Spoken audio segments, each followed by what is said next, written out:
Começa agora pela TV Novo Tempo mais um programa Evidências na busca de fatos que comprovem a veracidade histórica da Bíblia Sagrada. E você sabe, nós estamos continuando aqui no sítio arqueológico de Laquis, ou Tel Lachish, como diz em hebraico, uma cidade muito mencionada no texto bíblico e que faz parte do estudo de todos aqueles que conhecem a palavra de Deus. Então eu tenho muita coisa para falar para você, então não sai daí, porque o Evidências está só começando.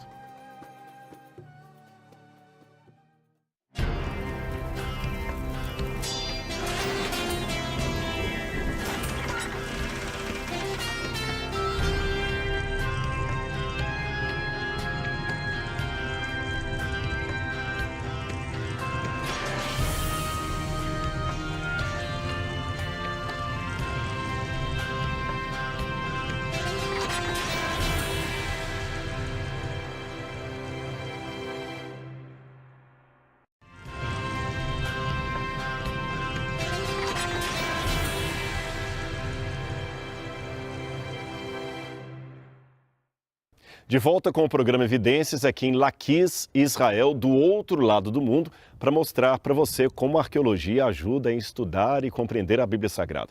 Mas eu não posso começar o programa de hoje sem antes oferecer para você inteiramente grátis o nosso guia de estudos Evidências, que chegará em sua casa gratuitamente em qualquer lugar do Brasil. E para ganhar um guia de estudos desse é fácil, basta ligar para a gente, 0 operadora 12 21 27 3121 ou pelo site biblia.com.br. Você também pode colocar o QR Code que está aí na tela e no seu celular você vai ter os detalhes ou também acessar o nosso WhatsApp que aparece aí para você, tá bom?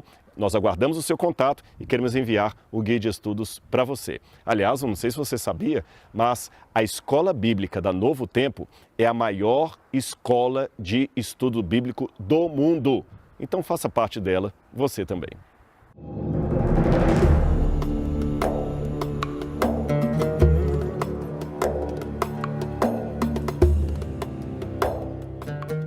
Muito bem, pessoal, não sei se eu consigo passar para vocês a emoção que eu tenho de ter esse privilégio de ensinar a Bíblia onde tudo aconteceu. E pela graça de Deus poder levar isso para você aí através do vídeo, para que você possa ter uma noção de como seria o cenário dos episódios narrados na Palavra de Deus. Mas apenas uma curiosidade arqueológica. Você está vendo aquela linha preta que está ali? Isso aqui é uma técnica muito usada aqui em Israel para mostrar o que os arqueólogos encontraram quando começaram a escavar aqui e o que foi refeito posteriormente. Nós temos algumas regras aqui em Israel, que inclusive são consubstanciadas pela Unesco. Você não pode, por exemplo, usar na reconstrução da cidade material diferente do que aquele original. Eu não posso pegar agora aqui e colocar uma pedra de basalto de outro lugar, não posso fazer isso. Eu não posso colocar um reboco artificial. Eu não posso construir mais do que 10 ou 20% do assentamento original. Então, apenas para dar uma noção das paredes como elas eram, então você vê o que está em cima foi recolocado pelos arqueólogos e o que está abaixo da linha preta está exatamente como eles encontraram. E você pode pensar, tem aquela parede ali. Exatamente assim foi encontrado aquele reboco. Ele estava apenas colapsado, caído, e eles o reergueram, colocando alguns buracos ali, evidentemente, para escoamento de água, porque chove aqui e a água vai descendo toda para o vale. São elementos da arqueologia. Agora, o chão que eu estou aqui, ele é original. Ele foi encontrado da maneira como foi deixado desde os tempos antigos. Aliás, este lugar onde eu estou aqui agora data do 8º século a.C., da época do rei Ezequias, mencionado na Bíblia, ou seja, eu estou falando de uma antiguidade de 2.800 anos.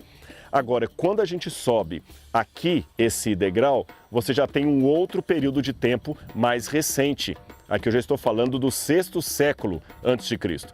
Então, entre o topo aqui e o que está aqui embaixo, eu tenho aproximadamente 120, 130 anos de hiato.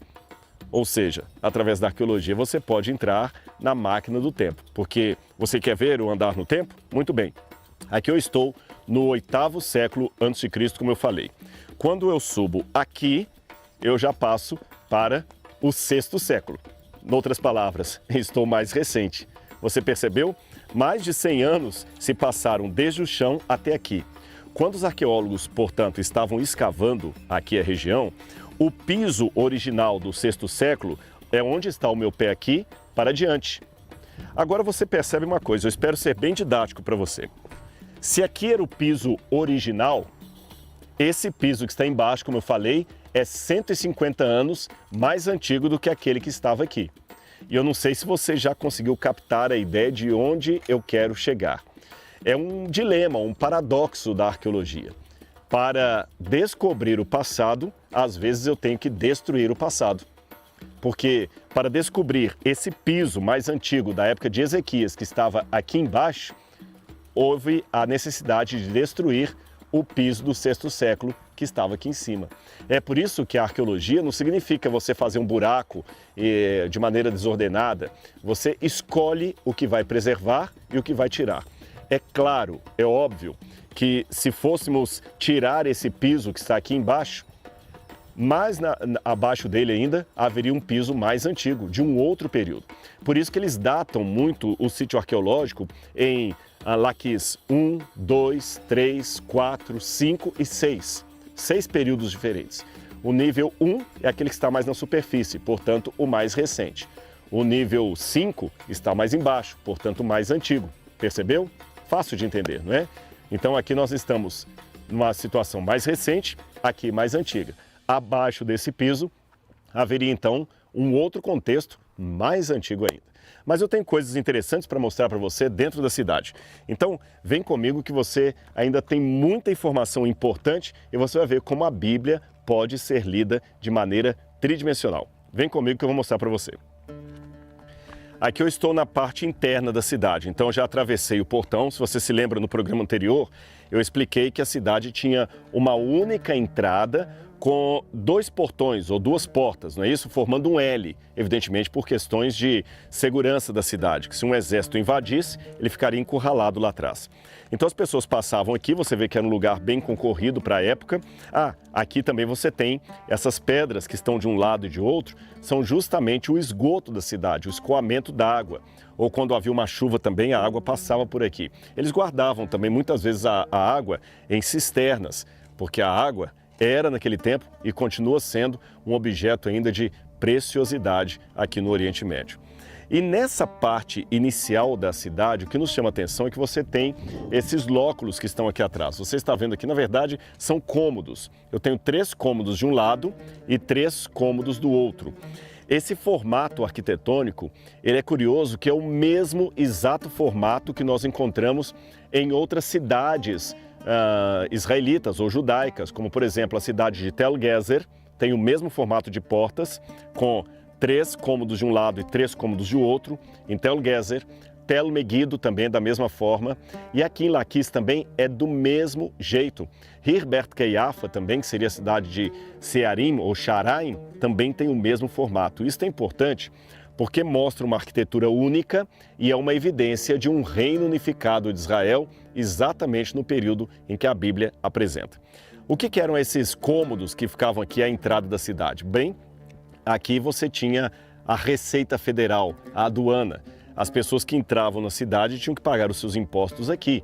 E as que saíam também tinham as suas mercadorias fiscalizadas aqui nesse lugar.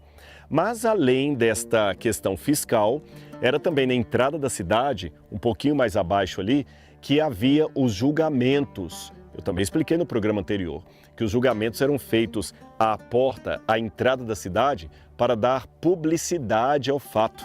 E nós temos vários exemplos da Bíblia de julgamentos ou questões legais que aconteciam à porta, à entrada da cidade. Só que durante o período de apostasia do povo, de quebra da aliança, em muitas dessas cidades começou a haver a presença de santuários pagãos e altares pagãos. Nós temos, por exemplo, indício disso na cidade de Tel Dan, lá no norte de Israel. Você tem a entrada da cidade e do lado você tem um santuário pagão. Aliás, a Bíblia menciona essa presença de santuários pagãos à porta das cidades judaicas. Quer ver? Vou ler uma passagem para você. Preste atenção. Então o rei ordenou ao sumo sacerdote Ilquias, aos sacerdotes da segunda ordem e aos guardas da porta que tirassem do templo do Senhor todos os utensílios que tinham sido feitos para Baal, para o poste da deusa Áshera e para todo o exército dos céus. Ele os queimou fora de Jerusalém, nos campos do Cedron, e levou as cinzas para Betel. Derrubou os altares das portas que estavam à entrada do portão de Josué, governador da cidade, e que ficavam à esquerda de quem entrava por ela. Segundo Reis, capítulo 23, versículos 4, 5 e 8. Aqui está falando da reforma do rei Josias, que ele fez em Jerusalém. E você viu a menção? Ele mandou destruir os altares, as colunas que ficavam para Baal e para Áxera. Justamente onde? À porta da cidade. Aqui, no caso, a referência é aquele que entrava à esquerda dela. E o que nós temos ali atrás é um desses altares de Baal que foi encontrado aqui em Laquis, mostrando que não apenas em Jerusalém, mas em várias cidades da Judéia havia esse trágico costume, terrível costume, de quebrar a aliança com Deus, colocando à porta das cidades altares ao deus Baal. E esse altar foi encontrado justamente aqui atrás, nesse cômodo. Você nota algumas coisas que nos chamam a atenção, que esse aqui não era um cômodo qualquer. A primeira coisa que me chama a atenção é que ele tem um reboco todo especial. Você nota que esse reboco cobre uma parede toda feita de tijolos de barro, ou tijolos de adobe. Então você tem a base de pedra aqui e em cima uma parede toda de barro. E toda muito bem rebocada, detalhadamente rebocada. E o que nós temos aqui? Uma divisória. Você tem uma parede lá dentro. Esta parede divide esse lugar em 2 cômodos. O que isso significa? Bom, a maior parte dos santuários que nós vemos aqui tinham 2 partes ou 2 cômodos, o lugar santo e o lugar santíssimo. Deus mandou que os hebreus construíssem um santuário desta forma, desde o tabernáculo no deserto até ao templo de Salomão. Ele também tinha 2 repartições, o lugar santo e o lugar santíssimo, onde ficava a Arca da Aliança. Em Tel Arad, que é uma outra cidade da região, havia um altar parecido com este, ou melhor, um santuário também dividido em 2 partes, ou seja, lugar santo e lugar santíssimo. Então você tem o lugar santíssimo lá no fundo.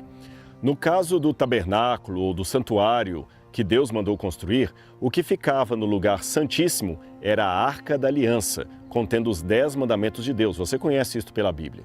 E o que ficava no lugar santíssimo desses santuários pagãos que havia na entrada das cidades de Judá? Vem comigo e eu vou mostrar para você.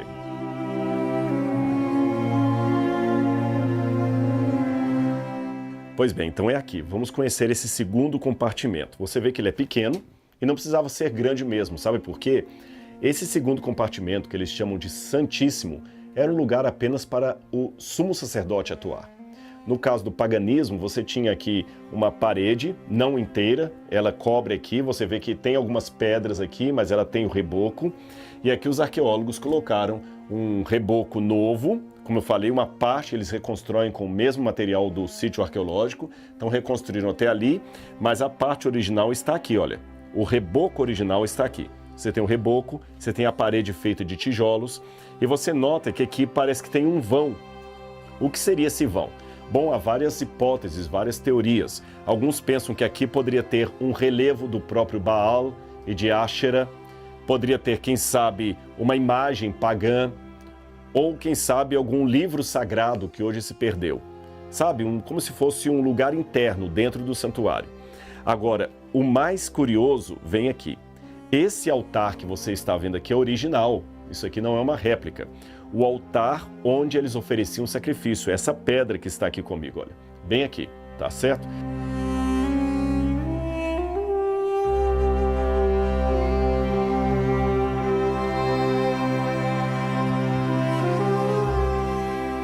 Esse altar é original, não se trata de uma réplica. Ele estava aqui quando esse santuário era usado. Em outras palavras, aqui em cima desse altar, sangue de animais sacrificados foi apresentado, incenso foi queimado a Baal, cuja estátua provavelmente ficava aqui atrás, ou relevo. Quem sabe também a Áxera, que era mãe e ao mesmo tempo esposa de Baal, de acordo com a mitologia pagã, a mitologia, por exemplo, dos filisteus.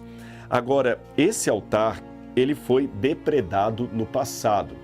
você consegue, pela arqueologia, fazer uma distinção de algo que foi quebrado pela ação do tempo ou acidentalmente e algo que foi quebrado de propósito. Por exemplo, quando nós escavamos aqui em Israel e encontramos um resto arqueológico antigo, pelo extrato onde aquilo está, dá para perceber se ele foi depredado no passado. Um exemplo, o túmulo de Herodes.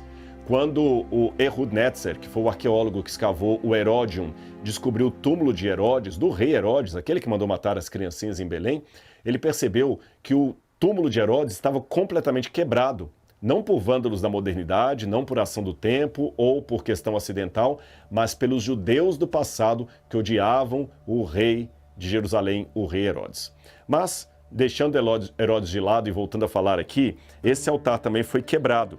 Ele tinha originalmente 4 pontas aqui, que foram quebradas por alguém. Aliás, a rigor, eu posso dizer que havia 2 altares aqui, porque você tem a continuação de um segundo altar, tá certo? Um primeiro aqui, com 4 pontas, e um segundo, e ambos foram quebrados. Talvez um altar seria para Ashera, o outro altar para Baal. Esse detalhe das pontas do altar é muito importante de dizer porque era o lugar onde, por exemplo, se alguém cometia um crime, ele poderia segurar nas pontas do altar para não ser morto pela família da vítima. Agora, por que ele foi quebrado no passado? Para completar esse quebra-cabeça, eu tenho que falar de um outro achado arqueológico que ocorreu aqui.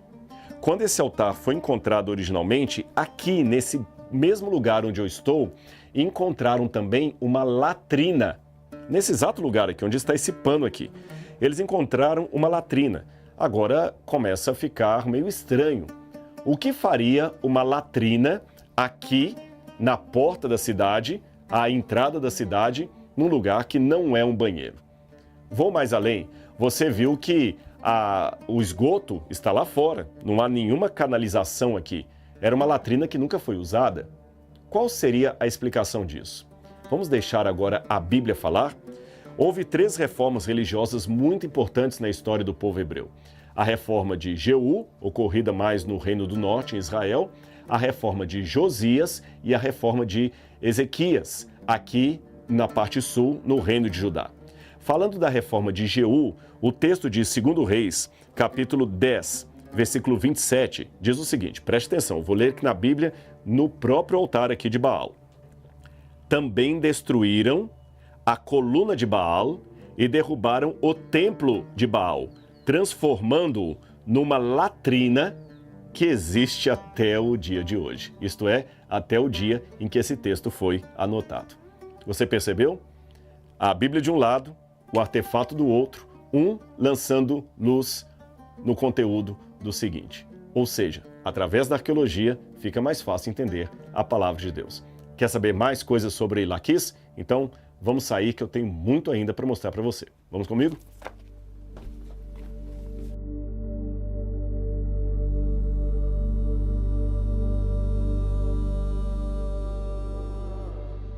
Agora, a arqueologia também encerra alguns mistérios que ficam insolúveis por muito e muito tempo. E um deles está aqui. Você tem essa pedra redonda, a princípio parece uma coluna, mas não há nenhuma coluna aqui, pelo menos não uma coluna redonda como esta, não era o estilo arquitetônico da época. E uma pedra com vários buracos, como você pode ver aqui, muito bem feitos por ação humana. O que seria isso aqui? Não sabemos. Uma hipótese que a gente pode trabalhar, eu até conversei sobre isso com o professor Garfinkel, que poderia ser, quem sabe, um tabuleiro, um jogo de mesa.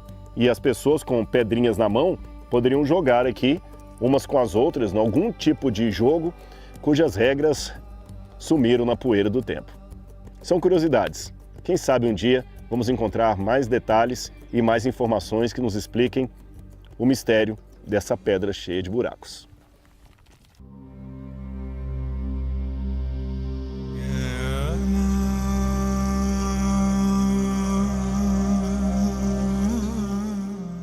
Agora, só uma curiosidade para você, este paredão de pedras todo que você está vendo aqui, olha como ele é enorme, ele é muito grande, é uma plataforma de pedras. Aqui era justamente o local onde ficava o palácio do rei. E você pode perguntar, mas espera um pouco, Jerusalém era a capital, por que o rei teria um palácio aqui? Bom, Laquis era uma das cidades, economicamente falando, mais importantes do território de Judá. Então o rei até fazia parte da sua ostentação, um palácio de despachos, um palácio de verão, um palácio de inverno, um palácio de moradia, e por isso eles tinham um palácio em Jerusalém e outro aqui, em cima dessa plataforma. Aqui também eles encontraram restos de figuras pagãs como Baal e até um santuário ao deus Baal que era adorado aqui em cima. Muito triste isso. Ou seja, aquela cultura do período de Laquis, da época dos cananitas, ainda persistia na época da história dos reis de Judá. Falando em reis de Judá, aqui tem uma curiosidade para você. Todas essas cadeiras que estão aqui mostram todos os reis de Judá, desde o primeiro até o último, tá bom? Desde Roboão, filho de Salomão, até Zedequias, o último rei de Judá. Todos eles, sem exceção, passaram por aqui, todos esses personagens da Bíblia. E as cadeiras estão com um encosto de tamanhos diferentes para demarcar o tempo de realeza ou o tempo de governo, quantos anos governou aquele rei. Por exemplo, nós temos aqui Jeorão, que governou muito menos tempo do que Josafá.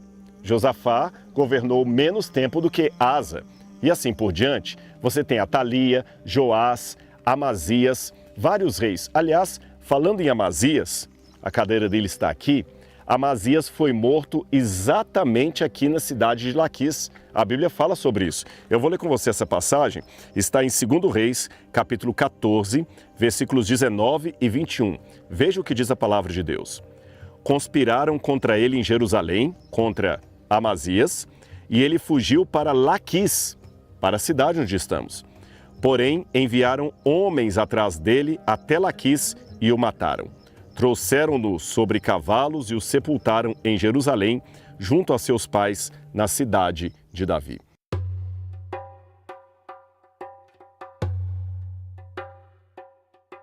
Se você morasse aqui em Laquis, nos tempos da Bíblia, qual você acha que seria o local mais bem preservado, mais vigiado de toda a cidade? O Palácio do Rei? A Câmara da Rainha? O local das águas? Provavelmente. Este era o lugar mais bem preservado, porque a água é vida. E aqui não há água com abundância como nós temos no Brasil.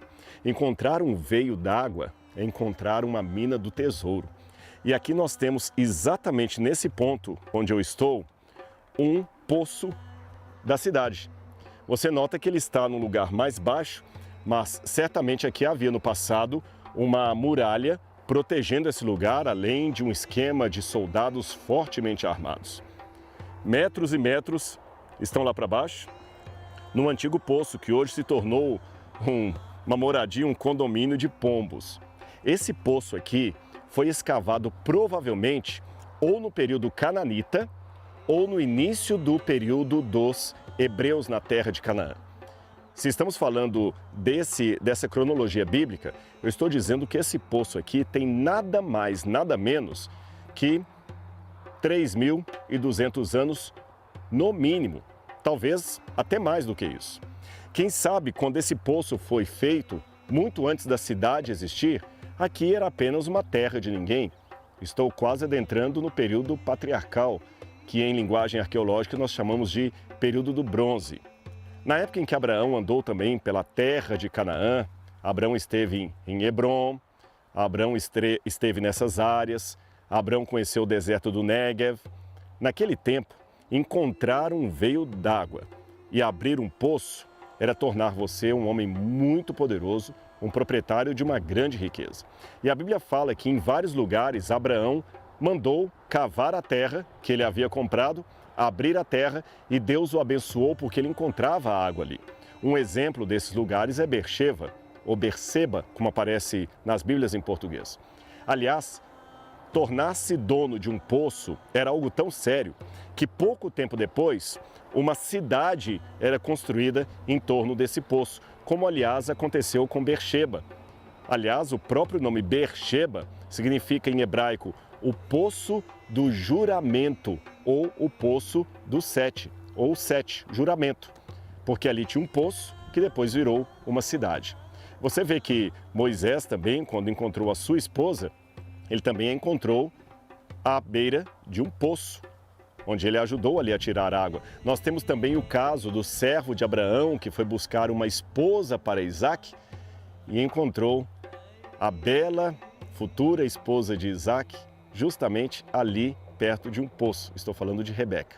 Também Jacó, quando vai se encontrar com Raquel, ela também estava no poço.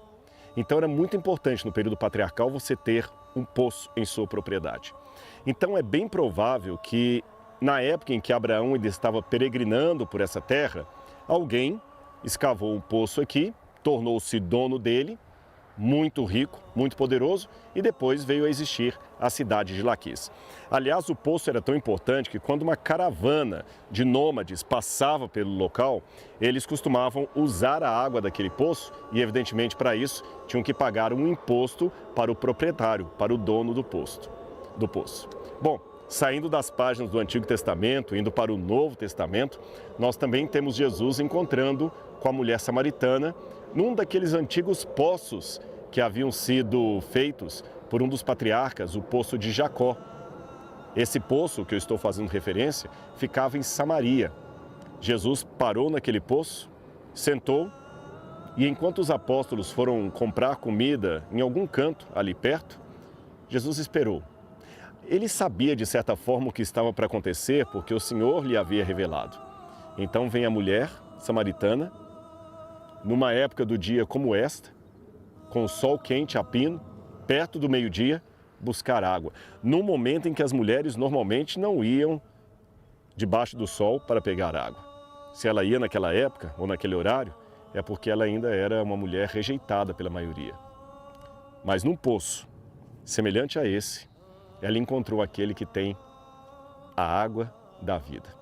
E falar de água da vida no Brasil ou no outro país do mundo que tem uma abundância de águas, que para beber um copo d'água basta abrir a geladeira e pegar uma água gelada, ou às vezes até um outro suco ou um refrigerante, talvez não faça tanto efeito. Mas um copo d'água gelada, num lugar desértico e quente como este, faz muita diferença. É à luz desta explanação contextual que eu quero levar você a refletir a promessa de Cristo. Aquele que vier a mim, eu darei para ele a água da vida. E dele mesmo fluirão rios de água viva. Uma promessa de Cristo que tem um sabor todo especial quando nós conhecemos o contexto e o calor do Oriente Médio. Um abraço e até o nosso próximo encontro. Tchau, tchau.